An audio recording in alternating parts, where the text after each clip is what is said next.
Bueno, voy de nuevo entonces. Vamos a charlar esta vez de una de las, de alguna manera, comorbilidades o factores asociados al mal pronóstico de los pacientes con insuficiencia cardíaca crónica, tanto con función sistólica preservada como con función sistólica deprimida, que es la hipertensión pulmonar. Y esta está definida claramente por un aumento de la presión arterial media mayor de 25 milímetros de mercurio, pero en el caso particular de las cardiopatías isquémicas, izquierdas, con una presión capilar pulmonar mayor de 15 milímetros. Si tomamos el eco como variante, sería con una presión sistólica de la arteria pulmonar mayor de 35. De alguna manera, igual el eco subestima los valores porque esto correspondería a una presión sistólica de la arteria pulmonar medida por cateterismo entre 18 y 20. O sea que al eco tendríamos que tomar alrededor de una presión sistólica de la arteria pulmonar en 50. Dana Point fue la primera vez, una de las últimas veces que se trató de clasificar a la hipertensión pulmonar y encontramos que los pacientes con hipertensión pulmonar secundaria a cardiopatías isquémicas, corresponde al grupo 2 de la clasificación. La característica fundamental que si nosotros vemos la prevalencia de las distintas entidades que componen la hipertensión pulmonar globalmente, la secundaria a cardiopatías izquierdas es alrededor del 40%, o sea, 4 de cada 10 pacientes con hipertensión arterial pulmonar o venosa pulmonar está asociado a enfermedad cardíaca izquierda. El resto de las patologías no son tan prevalentes, así que en esto toma importancia la presencia de las cardiopatías izquierdas. Si tomamos en sí cuáles son las cardiopatías que lo generan, veremos que la insuficiencia cardíaca con función sistólica preservada, la prevalencia está en un rango entre el 50 a 80% de los casos, que la insuficiencia cardíaca con función sistólica deprimida, la prevalencia será de alrededor del 40%, el ESCAPE mostró una prevalencia alrededor del 47%, eran pacientes clínicamente más deteriorados, y las valvulopatías veremos que la estenosis mitral tiene una prevalencia alrededor del 75% de los casos, si tomamos el momento que tiene indicación de valvuloplastia, que la insuficiencia mitral un 15 a un 45% y la estenosis aórtica alrededor de un 30%. O sea, realmente todas las cardiopatías izquierdas muestran como complicación una elevada prevalencia de la hipertensión pulmonar. Pero la hipertensión pulmonar en la función sistólica preservada depende claramente de alteraciones diastólicas bien marcadas. No es lo mismo un paciente que tiene nada más que hipertensión, donde va a haber alteraciones de la relajación, pero no va a tener una injerencia grande en el aumento de las presiones sistólicas, como aquel que tiene deterioro de la función, fundamentalmente por alteraciones de la función diastólica, donde va a aumentar, a medida que aumenta la presión de llenado ventricular izquierda, claramente va a haber un aumento de las presiones sistólicas de la arteria pulmonar. Y esto tiene claramente un impacto en lo que es la mortalidad. Acá podemos ver en un trabajo del grupo de Rochester, del condado de Olmsted, lo que sería el impacto que tiene la mortalidad en la hipertensión pulmonar en las cardiopatías izquierdas, agrupándolo en tercilos, menor de 41, en 41 a 54 y más de 54.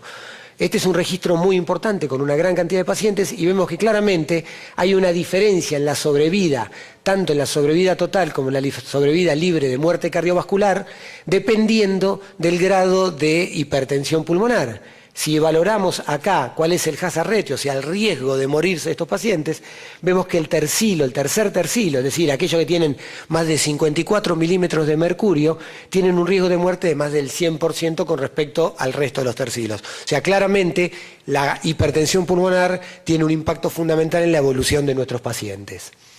Y este impacto es lineal, es decir, a medida que aumentamos la presión que se aumenta la presión arterial media o aumenta la resistencia vascular pulmonar, se ve claramente que hay un mayor riesgo de muerte o hospitalización en los pacientes. Y en cuanto a la resistencia vascular pulmonar media, medida por unidades Woods, vemos que el punto de corte estaría en alrededor de 2.5 unidades. Hemodinámicamente, ¿cómo podemos valorar la hipertensión pulmonar? veremos que hay una hipertensión pulmonar poscapilar o venosa, que es la que corresponde a las cardiopatías izquierdas, y una hipertensión pulmonar precapilar o arterial pura, que es la que corresponde a la arterial, a la derivada de anorexígenos y colagenopatías. ¿Cuál es la diferencia hemodinámica? Que la poscapilar va a tener una presión capilar pulmonar mayor de 15, con una resistencia vascular pulmonar normal o aumentada en sus estadios finales, mientras que la precapilar, la presión capilar pulmonar va a ser menor de 15 y las resistencias vasculares pulmonares van a estar muy aumentadas.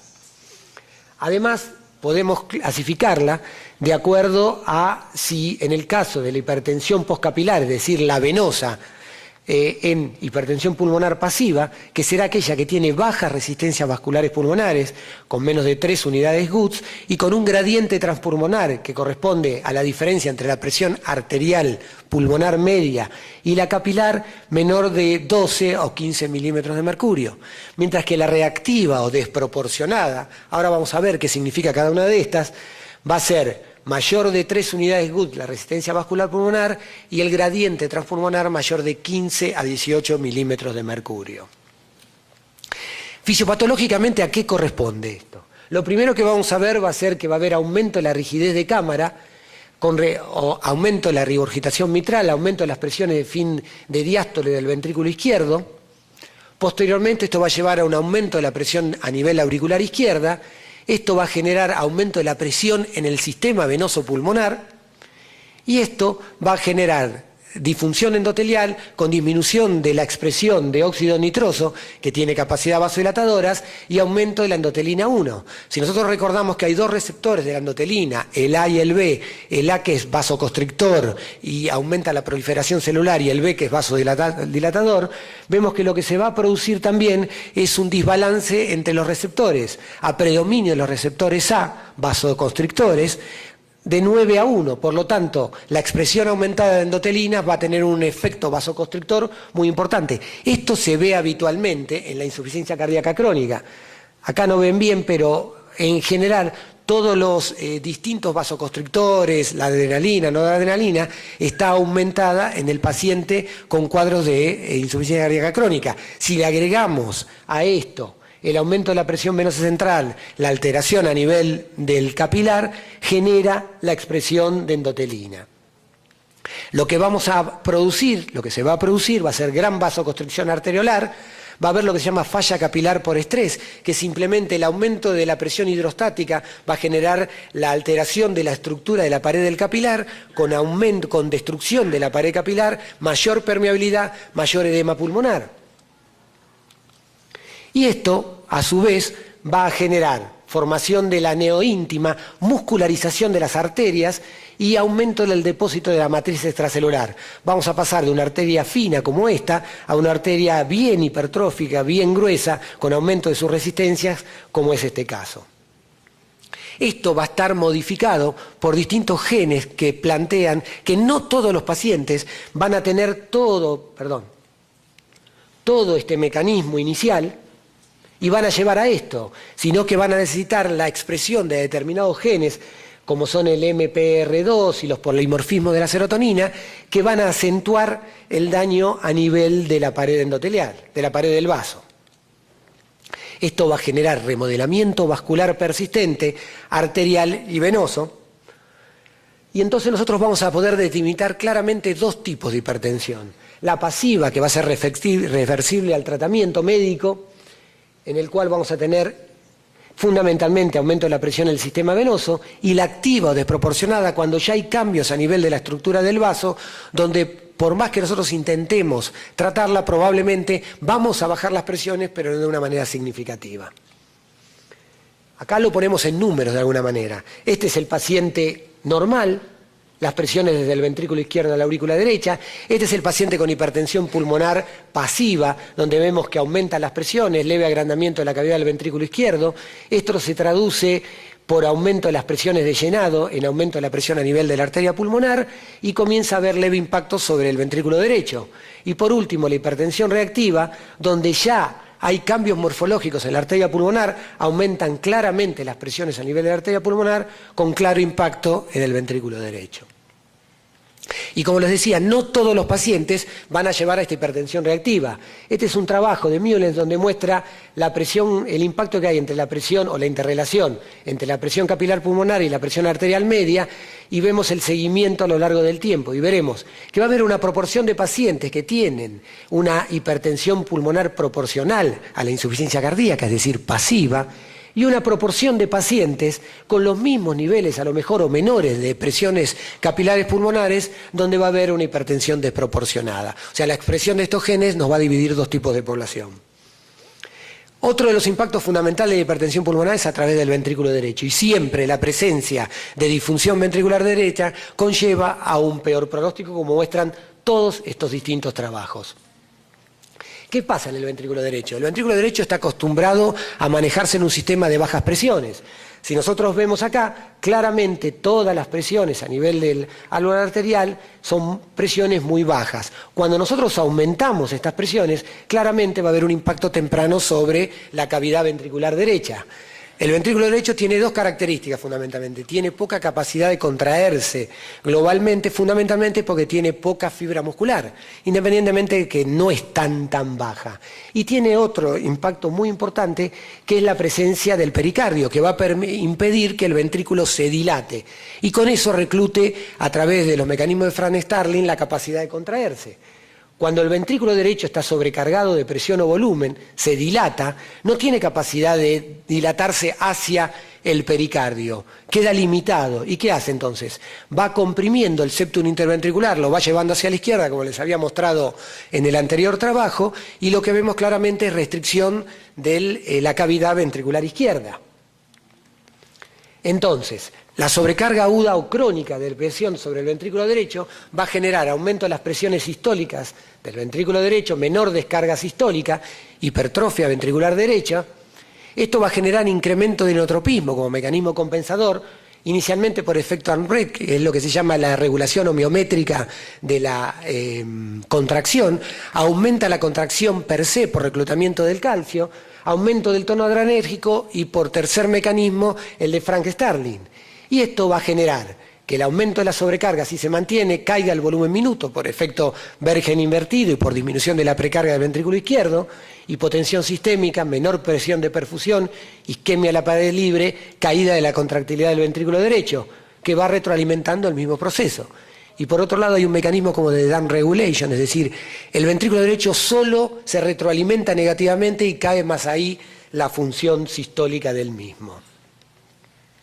Y esto tiene un impacto fundamental, porque la caída de la función sistólica del ventrículo derecho tiene impacto en el pronóstico. Acá podemos ver la sobrevida que tienen los pacientes al año y a los 2 años cuando hay a la hipertensión pulmonar y a la cardiopatía izquierda la presencia de sobrecarga o de disfunción ventricular derecha. La mortalidad al año es del la sobrevida es del 80% y a los 2 años es del 73.8%. ¿Cómo se hace diagnóstico? Ecocardiografía Doppler es uno de los métodos de seguimiento más utilizados. La estimación de la presión sistólica pulmonar se basa en la medición de la velocidad de lo que se llama el pico de la regulación de la regurgitación tricuspidia. Hay una sobreestimación más o menos de 10 milímetros de mercurio. También nos informa el tamaño de cavidades, la función ventricular, morfología valvular. Realmente el eco tiene una utilidad muy marcada. Acá tenemos cómo se clasifica la hipertensión pulmonar de acuerdo a la ecocardiografía Doppler. Como les dije, el eco sirve para un montón de datos, sirve para evaluar el ventrículo derecho, las presiones sistólicas de la arteria pulmonar, la presión capilar pulmonar, la fracción de eyección, o sea, es de una utilidad realmente importante. El BNP también nos sirve para definir estos pacientes. Como mostró el doctor Clavel, sirve para, claramente está aumentado a medida que disfunciona el ventrículo derecho, a medida que hay mayor disfunción diastólica, a medida que hay mayor regurgitación mitral, todos marcadores de hipertensión pulmonar, pero también a medida que aumenta la presión sistólica de la arteria pulmonar va a haber mayor expresión de BNP. O sea, de alguna manera nos va a servir para marcar un grupo pronóstico. La capacidad de ejercicio está claramente deprimida en los pacientes con hipertensión pulmonar y tiene una relación lineal. Mayor hipertensión pulmonar, menor capacidad de ejercicio. La radiografía de tórax nos va a permitir de alguna manera definir dos grupos de pacientes, aquellos que tienen hipertensión precapilar o postcapilar, y nosotros lo podemos ver claramente. Un paciente con hipertensión precapilar, donde los pulmones están hiperclaros, donde se marca claramente la arteria pulmonar, de un paciente con hipertensión venocapilar, con líneas B de Kerley, con compromiso iliofugal. O sea, la radiografía nos da información muy importante. El cateterismo es el patrón de oro, confirma el diagnóstico, debe utilizarse en casos de duda diagnóstica, de prueba terapéutica o información pronóstico. Debemos hacer un cateterismo midiendo todas las presiones, la saturación arterial de oxígeno, hacer la corrida de saturación para descartar la probabilidad de shunts, y el test de vasorreactividad en algún grupo de pacientes es muy útil en la evaluación de pretrasplante fundamentalmente, y actualmente en la evaluación de la reacción al sildenafil, como les voy a mostrar. ¿Qué hacemos cuando un paciente tiene hipertensión pulmonar y sospecha de cardiopatía izquierda?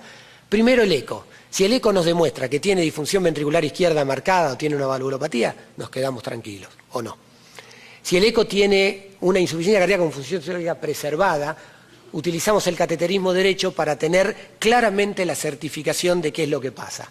Si la presión capilar pulmonar es mayor o igual a 15 y las resistencias son bajas y tiene signos de disfunción diastólica, nos quedaremos con el diagnóstico de función sistólica preservada. Si la capilar es mayor o igual a 15, pero la resistencia vascular pulmonar está alta, entonces podremos plantearnos la utilidad de un test de vasorreactividad para ver cómo responde esa presión pulmonar. Si cae la presión capilar pulmonar y caen las resistencias, podremos plantearnos que es hipertensión precapilar, es decir, que es una hipertensión arterial pulmonar y buscaremos la causa, o que tiene función sistólica preservada. Nuevamente, si cambian estas presiones, pero tenemos clara disfunción diastólica, pensaremos que es disfunción con función sistólica preservada. Si en cambio la presión capilar pulmonar es menor de 15 y las resistencias son mayores de 3, buscaremos primero de todo si tiene factores de riesgo, características de insuficiencia cardíaca con función sistólica preservada. Uno puede considerar hacerle ejercicio o hacer un test de volumen para ver la rigidez de cámaras que tiene ese paciente. Si aumenta claramente las presiones capilares, pensaremos en una función sistólica preservada, y si la presión capilar pulmonar permanece normal, buscaremos un cuadro de hipertensión arterial pulmonar. De esta manera, con dos métodos diagnósticos podemos llegar a limitar las probabilidades diagnósticas de nuestros pacientes. La terapia es la terapia convencional. En el caso de función sistólica deprimida, aquella basada en la evidencia. En lo de función sistólica preservada es mucho más difícil definirlo, porque no hay terapia definida claramente. La terapia de resincronización ha mostrado en algunos pacientes que la disminución de la cavidad ventricular, la mejoría en la contracción, tiene impacto en la hipertensión pulmonar. Los antagonistas de las endotelinas en estudios evaluados previamente no han demostrado ninguna validez, pero estos estudios se hicieron en pacientes con insuficiencia cardíaca crónica que no tenían necesariamente hipertensión pulmonar. Por lo tanto, todavía nos queda evaluar un poco este dato. El óxido nítrico sirve como medida de evaluación de los pacientes. Es muy peligroso en el sentido de que puede aumentar el retorno venoso, con lo cual los pacientes se descompensan más, y de alguna manera nos serviría para evaluar a algunos pacientes con insuficiencia cardíaca aguda. Acá podemos ver un trabajo donde muestra que la inhalación de óxido nitroso genera una caída brusca de la presión arterial pulmonar y de las presiones de aurícula derecha. Cuando dejamos de hacerle la inhalación, estas presiones aumentan, nuevamente disminuyen, y esto tiene impacto en la dilatación de la cavidad ventricular izquierda. ¿Qué pasa con el propranolol? O sea, los dadores de prostaglandinas, por ahora, nada. Podemos indicar el tratamiento específico de la hipertensión pulmonar. Este es un trabajo de los alemanes del grupo de Colonia, y ellos plantean que en aquellos pacientes que tienen hipertensión pulmonar confirmada por cateterismo derecho, con una presión arterial pulmonar que exceda los valores habituales observados en cardiopatías izquierdas, tendría algún valor siempre y cuando no haya una causa remediable de insuficiencia cardíaca o enfermedad valvular, que el tratamiento de la insuficiencia cardíaca esté completo por lo menos a 6 meses y que se haya excluido otras causas de hipertensión pulmonar con la enfermedad pulmonar. Y ellos propenden incluir estos pacientes en trial de investigación para ver la validez de esta afirmación. ¿Qué pasa con el sildenafil, que sería la droga más eficaz o la que tiene mayor futuro? Es un inhibidor selectivo de la 5-fosfodiesterasa. Tiene una acción selectiva sobre la vasculatura pulmonar, aumenta la conductancia a nivel de la membrana alveolo capilar, mejora la conductancia del gas arterial, mejora las presiones claramente. Las dosis que se han utilizado son entre 25 a 50 miligramos en agudo para hacer el test y 50 a 150 miligramos en crónico. Estos son distintos trabajos, todos de pequeño número de pacientes, y lo que vemos claramente es que tiene una injerencia aumentando el volumen minuto, aumentando el consumo de oxígeno, que se ha podido utilizar también posterior a la utilización de métodos de asistencia ventricular. Nuevamente mejora el consumo de oxígeno pico, disminuye las presiones arteriales pulmonares y estas se mantienen con el tiempo en la terapia crónica, por desgracia todos trabajos muy pequeños. Y un dato interesante es que se ha podido combinar con el óxido nitroso, y el más interesante, que se ha combinado con nitratos, también son trabajos muy pequeños, este es un trabajo de 3 pacientes, la terapia combinada con nitratos y sildenafil, que es una contraindicación para el uso habitual en nuestros pacientes, en los pacientes con hipertensión pulmonar, ha demostrado inicialmente bajar las presiones pulmonares y no ser peligrosa.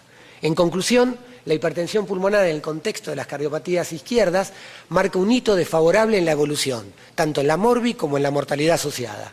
El diagnóstico se basa fundamentalmente en la ecocardiografía y el cateterismo derecho y no existe un tratamiento específico, solo el sildenafil aparecería como una alternativa interesante en todas las variantes de la hipertensión pulmonar. Bueno, muchas gracias.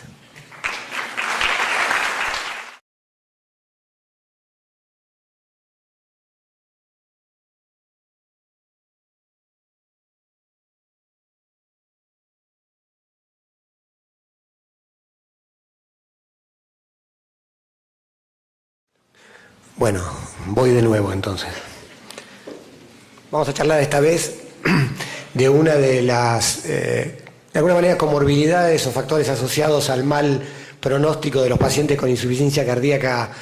La característica fundamental que si nosotros vemos la prevalencia de las distintas entidades que componen la hipertensión pulmonar globalmente, la secundaria cardiopatías izquierdas es alrededor del 40%, o sea, 4 de cada 10 pacientes con hipertensión arterial pulmonar o venosa pulmonar está asociado a enfermedad cardíaca izquierda. El resto de las patologías no son tan prevalentes, así que en esto toma importancia la presencia de las cardiopatías izquierdas.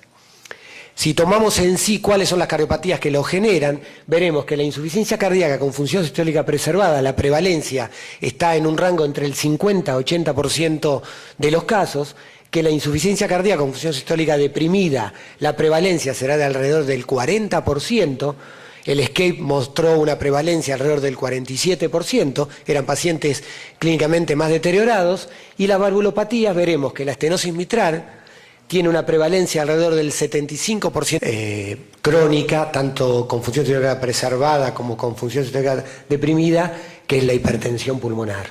Y esta está definida claramente por un aumento de la presión arterial media mayor de 25 milímetros de mercurio, pero en el caso particular de las cardiopatías izquierdas, con una presión capilar pulmonar mayor de 15 milímetros. Si tomamos el eco como variante, sería con una presión sistólica de la arteria pulmonar mayor de 35.